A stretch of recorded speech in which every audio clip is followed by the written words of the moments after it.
டேய் சூப்பரான பையனுக்கு சுமாரான பொண்ணும், சுமாரான பையனுக்கு சூப்பர் பொண்ணும் மாட்டும்.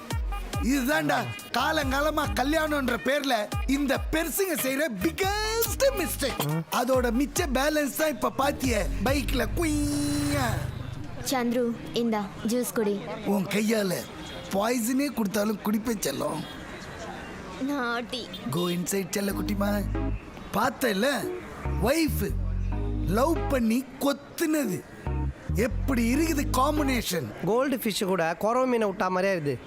ஏன் வெறுப்பேத்துற? வெறுப்பேத்தலடா, இருக்கிற ஃபேக்ட சொல்றேன். அப்பங்காரனுங்க பொண்ணு அழகா இருக்குதான்னு பாக்குறது இல்ல, தனக்கேத்த அந்தஸ்து இருக்குதான்னு தான் பாக்குறானுங்க. இன்னும் சிம்பிளா சொல்ல போனா 50 சவர நகைக்கும் ஒரு புது பைக்குக்கும் பையனை வித்துறானுங்கடா. மச்சான் நீ நேர்ல போய் ஈவினிங் பார்க்க போறல கூட அப்புறம் என்ன? அங்கதான் ஒரு பெரிய ட்விஸ்டே இருக்குது. பொண்ணு